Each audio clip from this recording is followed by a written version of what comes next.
东部半桌王草港城太阳百汇日式美食节登场啦！豪华升级版的龙虾大阪烧，令人拭目以待啊！金黄酥脆的炸虾天妇罗，一口咬下，海味在口中炸裂，炭火直烤的日式串烧，在火焰中锁住美味。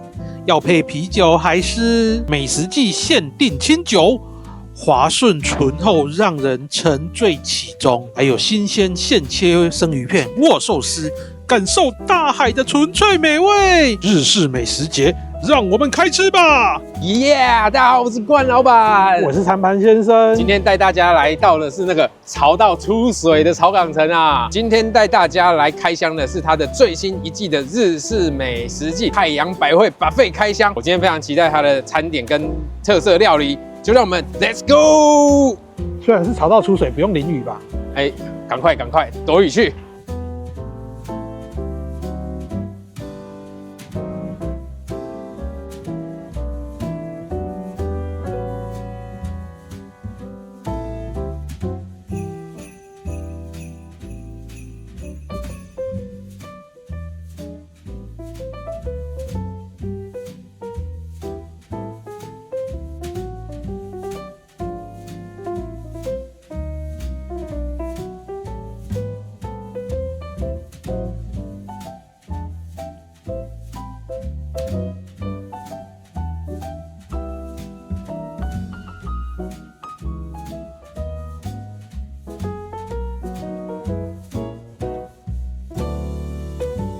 来到这个新一季的日式美食季，当然就是要把它用吃日本料理的精神来呈现我们今天的这一餐。那哇，今天真满满一桌。我们先从前菜开始，鳕鱼干和风沙拉。哦，这个观众有没有吃过？这个风味蛮特别的，我们就先从这个开始吃吧，当做是开胃菜。这个来给它个特写好不好？这个鳕鱼干的厚度非常的肥厚啊，这个断面很不错。好，先从薄的开始吃。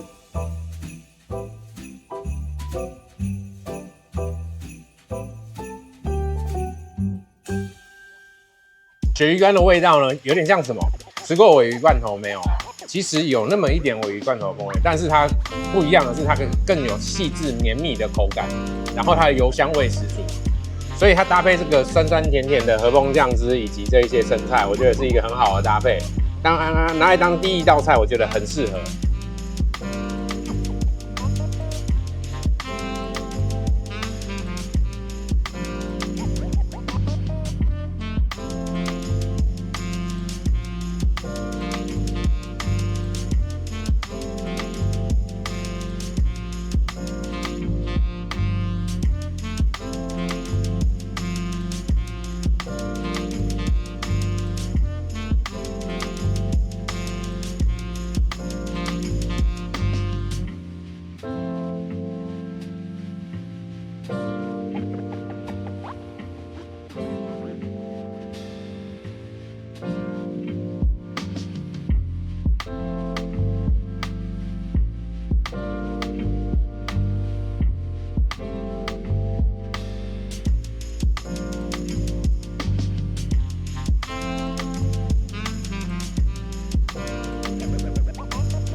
这一盘就是我们的日式居酒屋大拼盘啊，对不对？从日式小菜、烤物、炸物都有。来介绍一下，这是日式店主牛蒡丝，这是日式海带丝，炸虾不用介绍了吧，对不对？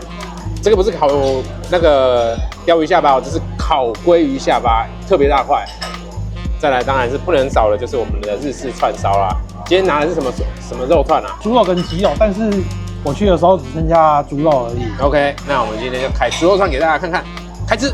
首先来一下日式小菜哦，这种海带丝我特别喜欢这种，对，黏黏的口感。有没有人跟我一样喜欢这种山药啊、海带的这种？没有，我觉得海带的口感比较丝滑，然后在嘴中那种吧唧吧唧的那种感觉也很舒服。口感大家应该听得到，卡吱卡吱卡吱的，非常好吃。调味酸酸甜甜的，我喜欢，带一点芝麻的香气。接下来店主牛蒡，听说这个晚上男人太累了，要多吃点牛蒡，好不好？那个有缺的要补一下哦。我帮你加了3根，所以你可以持续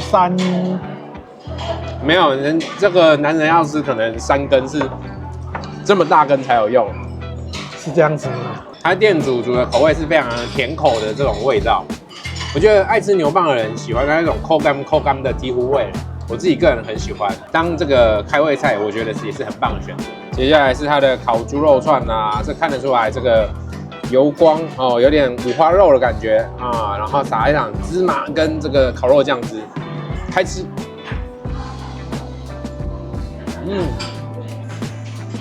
老板刚吃完串烧你就喝酒啊？哎，这个今天有提供清酒，喝到爽了，太赞。那个我代驾是要收这个的哦。代驾哦？哎，没有，我们当然是搭计程车回去啊。开车不喝酒，喝酒不开车，一定要下警语，好不好？喜欢喝清酒配日式料理的，这个日式美食记真的非常适合你。最近我们一起吃了不少这种串烧哈，我觉得这里的这个猪肉串其实水准也蛮不错的。对，那如果要讲一点缺点，就是我觉得它的肉量可以再多一点，它的厚度不够厚，但是这个风味啦、香气，我觉得都是非常好的。这道菜呢，在台面上还叫做盐烤鲑鱼骨，但是餐盘先生太会挑了，他挑了一块下巴肉，这一块绝对是最好吃的部分，好不好？这个建议大家开场先去拿这一块，好，后面要拿就剩下那个骨边肉，那边就没这么好吃啊。开吃！哦，这个是大口啃肉，哇，你看如此肥美，满满的都是肉。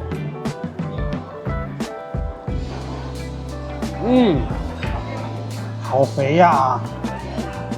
下巴就是临近肚子的地方，鲑鱼肚肉在这边基本上是一样的口感。这个盐烤鲑鱼骨，特别是下巴这一块，真的是非常的好吃。今天目前吃到最惊艳。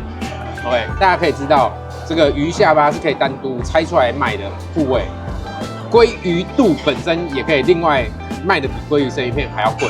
这一块就是融合这2个优点，然后它烤的这个火候非常好。我刚刚咬下去，那个油脂在嘴巴里面爆开，非常好吃。可是我只能说这一块可遇不可求，因为它不是全部都是这个部位，它还是有其他骨头的部位，所以这个抢起来。这个炸干贝酥，先吃看看。这个干贝酥呢，我觉得表现中规中矩，普普通通。要是我还是会选择这种生食级干贝，或者是猪背，或者是腰背这种贝类来吃，我会更喜欢。这个就可拿可不拿啦。接下来是炸虾，跟它今天的特别的点就是龙虾大阪烧。龙虾哦，刚刚还有看到2个龙虾壳在铁板的那个台面上，到底吃起来怎么样呢？让我们开吃吧！哇，大阪烧是这样子吃的吗？让大家观众感受一下它多大块啦，好不好？哇，柴鱼片、美乃滋，还有这个日式酱油，据说是综合海鲜呐，但是有放龙虾，我感受一下龙虾如何呢？哎呀，大家有没有看到这个迷你级龙虾肉，红红的一小块，跟我预期的很像，就是它龙虾其实不可能放太多，但至少它是龙虾肉，而不是什么龙虾沙拉那些加工品。想要大口吃龙虾的，要加预算。但是这个呢，贵给还不错，有一点点虾味。不过因为它调味的其实也蛮到位的，所以其实它的酱汁味道也很重。它里头的料呢，除了龙虾肉之外，我刚刚还有咬到虾仁块、高丽菜、红萝卜跟面酱，大致上是这样的组合。我觉得拿一块不错。我吃炸虾呢，最喜欢吃这种萝卜泥天妇罗酱啊，只要有萝卜泥，我一定都拿爆。而且我最喜欢是沾得很湿，会低汁的这种口感，然后再一口干。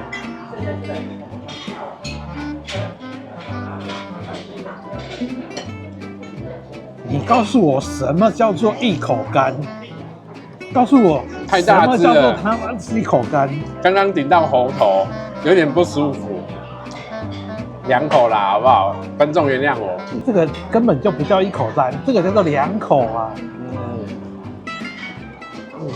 今天炸虾还是非常好吃啊！我最喜欢的就是这个天妇罗的面衣，大家知道它怎么做出来的吗？我今天刚好帮大家记录到，它其实是先把这个面粉浆用滴的方式把那个一颗一颗的这个天妇罗的外观先炸到大概5分熟，然后再用虾子去沾面粉，进到油锅里头，用面粉的粘性把它整个粘起来，所以它外面就会很蓬松，然后虾子本身就会很鲜甜。今天的炸虾很棒，我喜欢。我才刚刚拿回来而已，都还没有开始吃，你就开始喝了，我好不容易。喝酒还是要配一下串烧啊。我好不容易抢到了日式鸡肉跟咖喱螃蟹，然后他们鲑鱼骨虽然没有，但是他推出了那个盐烤青鱼的部分。哦，哎呦，那大家要注意哦，鲑鱼一定要开餐的时候赶快去抢，因为它第2轮可能只上青鱼啊。这是鸡肉吧？看起来像是鸡腿肉的部分。开吃，甜甜咸甜的，再来一串猪肉啦。哦，哎呦，酱汁不太一样哦，猪肉比较咸，刷的比较重一点点。这2串呢，比刚刚上一串猪肉呢，这盘呢，它的热度比较高一点，所以吃起来的感觉肉质更加的软嫩。不管是猪还是鸡，它的肉都非常的软，应该是有先处理过，我觉得非常好吃。那酱汁口味有一点点的不一样，有一点点差异，所以我觉得2串都值得一拿，一定要来配一杯 sake。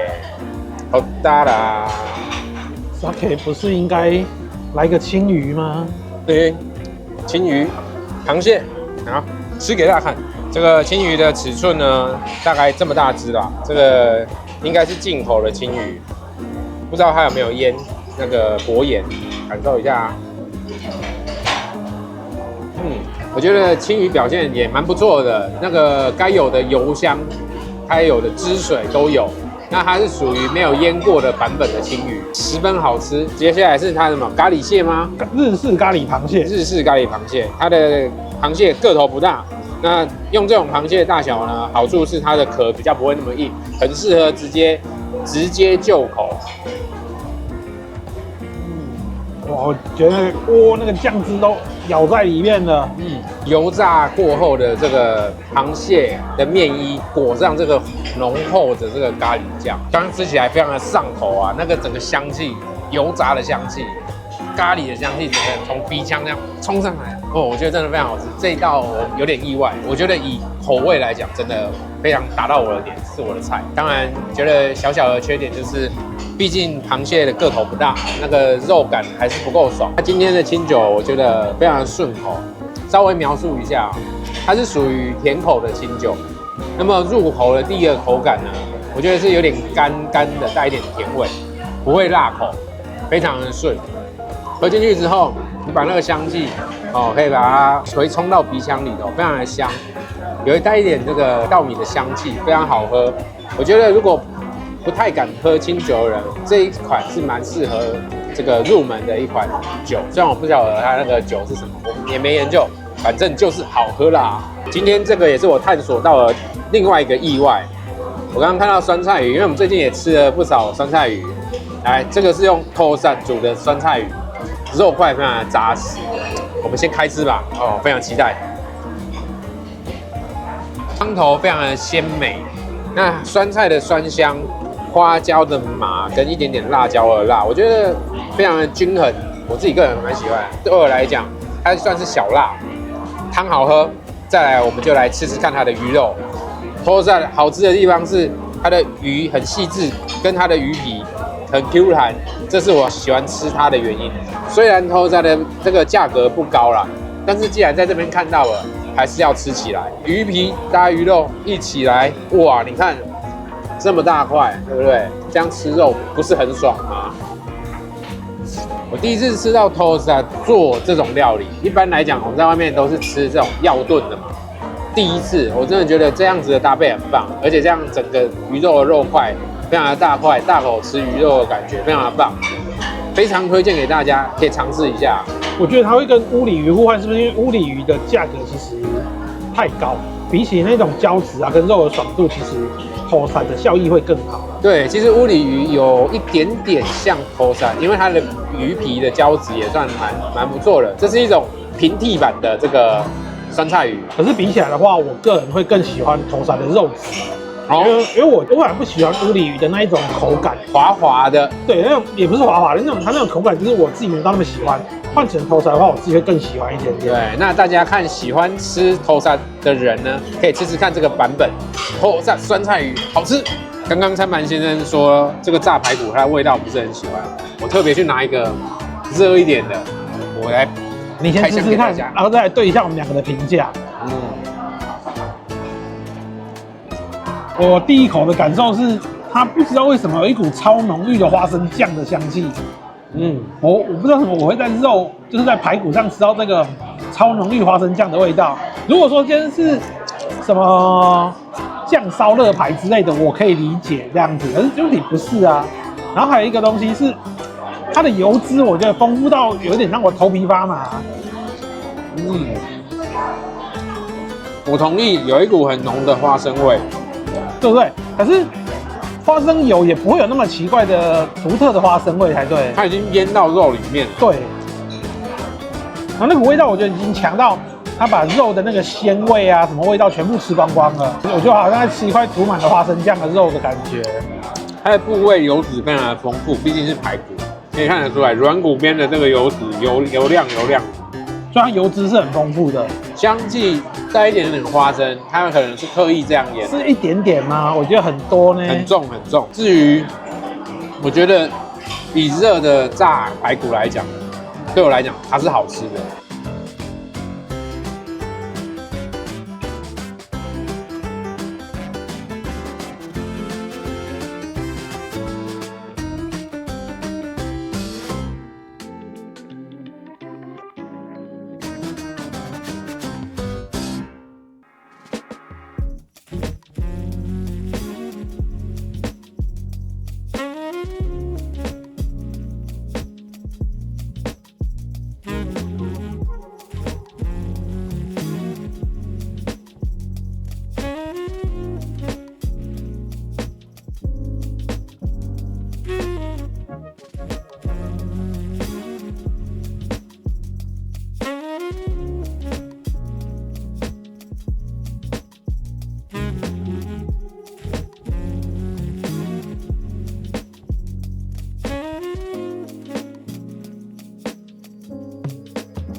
这次的日式美食节，还有一个是白味噌炒饭。我刚刚看了，它炒的还蛮松软的，但是整锅里面只剩下最后一只虾仁，觉得虾可能不够吃，我又剥了5只来搭配一下炒饭，这就是所谓的仪式感。好，开吃。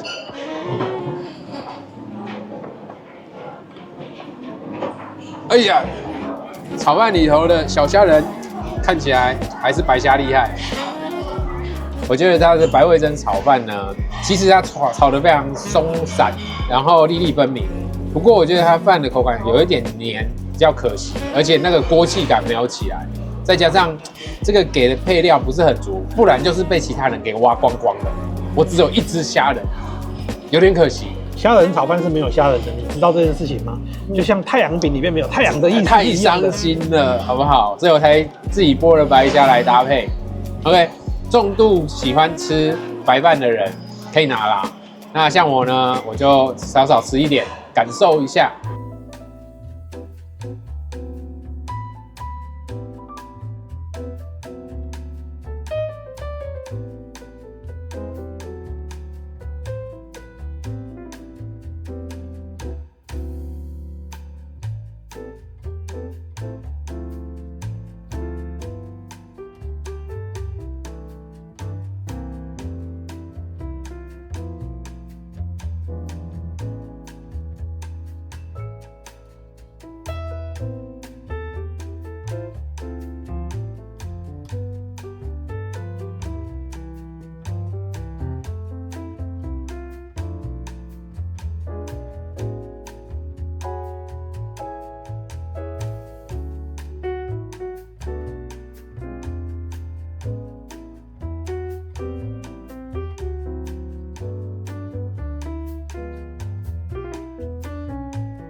清蒸鲈鱼、清蒸小卷啊，左边是酸辣口味，鲈鱼应该就是姜丝酱油。就是上一次去田第一家吃的这个很好吃之后，有一点有点怀念。OK， 那为什么主要拿这2盘呢？是因为我觉得这个草港城最厉害的就是它的清蒸鱼系列啦，每次都有不同的鱼货，像之前来吃都没有看到小卷，所以我就特别拿这个，应该会表现很棒，而且它又刚好是我喜欢的泰式酸辣口味，非常期待。那鲈鱼呢？因为它这个鲈鱼的大小，哇，其实很大只，而且含一整个鲈鱼头，我也很想要尝试一下。那我们就开吃吧，先从小卷开始。我以为是泰式，不好意思，是这个我们常见的这个蒜蓉蒸虾口味，只是把虾换成了小卷。哇，这个小卷看起来很不错哦，上面满满的蒜泥。今天对于这个蒜蓉蒸小卷的期待值有点高，刚吃完的时候有点觉得，哎呀，可惜，因为我觉得它的小卷的鲜甜度呢，没有达到我预期的标准。不过它的调味还是可圈可点，下面的粉丝搭配这酱汁，又鲜又香，然后满满的蒜头味道，很棒。但是小卷今天中规中矩，只能说刚好过及格线而已。开吃啦！哇，这个鲈鱼肉很扎实哦，还有鱼皮满满的胶质。撑皮亚的人有福啦哦！他今天的鲈鱼表现得非常不错。这个我觉得蒸鱼里头最怕的就是它蒸过头，肉变柴。它的火候控制得非常好，肉质软嫩多汁鲜甜，酱汁调味的我觉得也是非常的恰当。这一块鲈鱼肉吃起来非常的爽。那我觉得特别要讲草港城的厉害的地方，就是它鱼肉特别会用。清蒸鱼区有很多不一样，每一天每一季有不一样的变化的鱼种，大家可以依照季节吃到不一样各式各类的鱼。那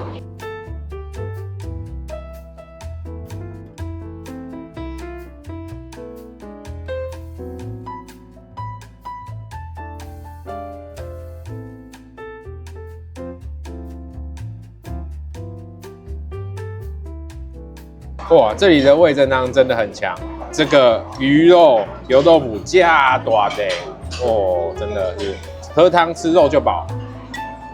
来品尝一下，我一直觉得草港城的味噌汤是他们很强的一个选项，太好喝了。可是喝汤有点占位啊。我觉得这个虽然好喝，但是大家要斟酌着喝，不要被这个陷阱题给害了。这样子，接下来帮大家开蒸物区的土瓶蒸、茶碗蒸啊，这个2个其实是常驻项目啊，不用日式美食节就有得吃。那今天特别帮大家开看，到底好不好吃呢？开挖！茶碗蒸最重要的是要看一下有什么料哈，哦，也是蛮多料的哦。这个蟹肉棒。大概半只，这个鱼板待会再吃。说我挑食，你还不是？哼！满满的鸡腿肉，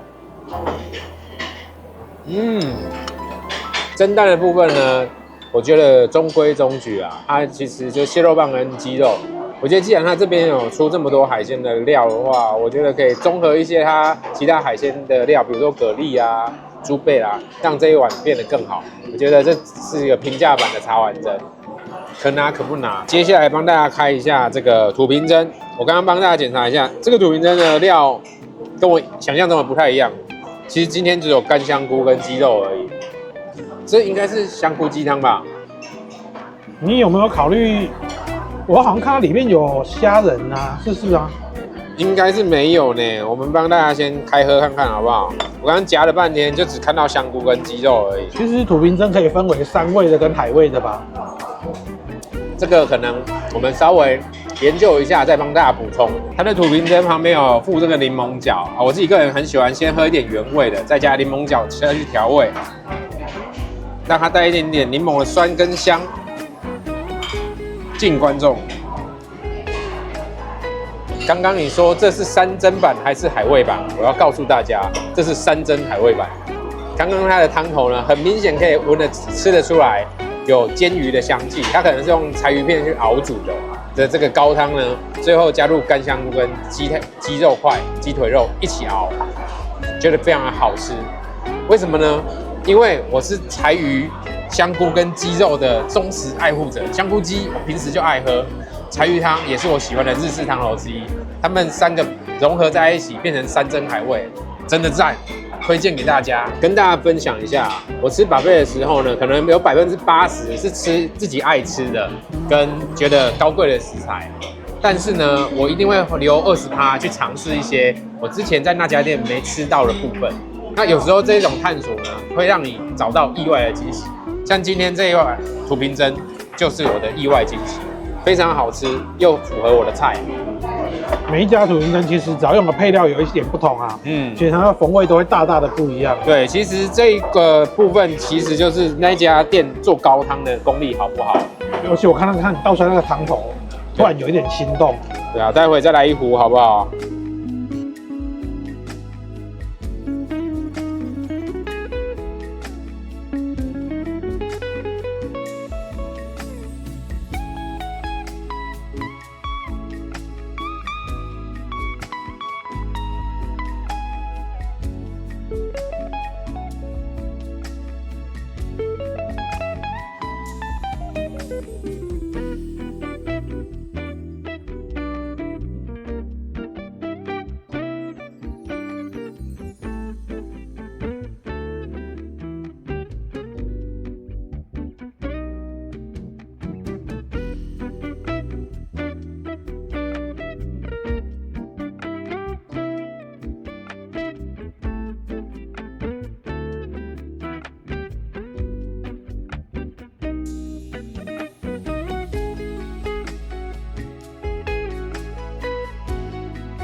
店家这次有推出这个黑糖蕨饼，那我当然是要搭配北海道牛奶口味。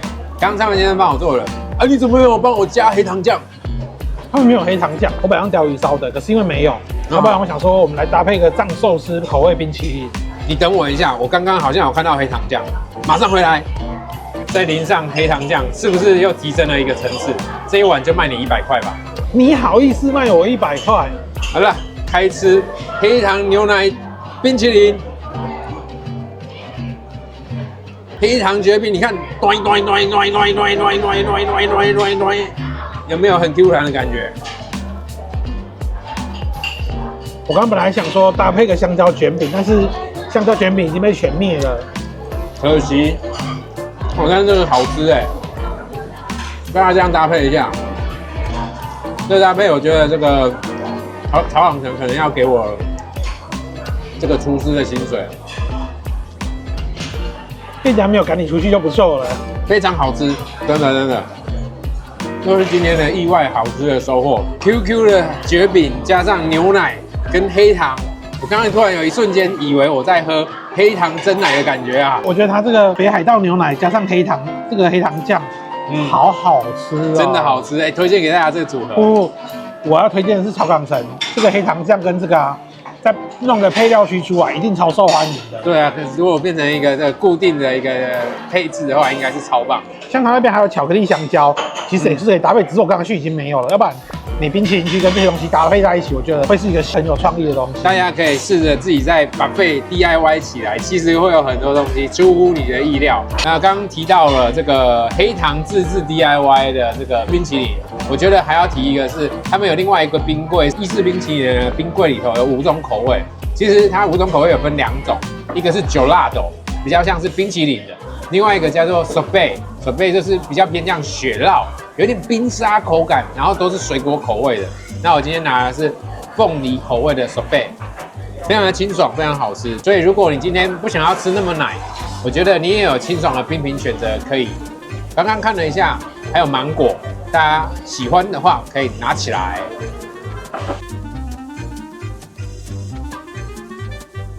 又到了总结的时间啦、每次来草港城呢，最赞的就是它每次换季呢，菜色每2、3个月都会更新一轮，有几十道新的菜色可以让我们去体验。那另外呢，除了菜色之外，我觉得重要的就是他们除了菜色，布景他们也会一起改变。那这次的日式主题呢，我觉得非常的棒。那我们今天帮大家总结一下我们最喜欢的几道菜。我个人私心要推荐它3样这个日式主题的3道菜。第一道菜呢是它的鳕鱼沙拉开胃菜，我觉得非常好吃，而且这一道菜外面非常少见。刚刚后半段呢，甚至它在那个餐台上已经没办法，它没有再补了，它可能有限量供应。第二样呢是它的烤鲑鱼骨，那一样也是限量供应，后面就变成是这个烤青鱼了嘛，后面就没有再特别好吃的，就是我们在片里面有提到的这个烤鲑鱼下巴的部分，那个油脂之丰富，鱼肉之鲜甜，真的是超绝。第3个要推的是我们最后 DIY 的甜点，北海道牛奶口味的冰淇淋，加上它的黑糖蕨饼淋它的黑糖酱，真的超级好吃。关老板，他们家的串烧我觉得也很棒啊，不管是鸡肉或是猪肉的。我觉得串烧好吃，不过我私心觉得它如果串烧的种类可以再多一点，会更赞。因为今天只有2个口味，我觉得可以提升到5个口味，比如说牛肉啦，或者是鱼类、海鲜、蔬菜。你一定误会什么的。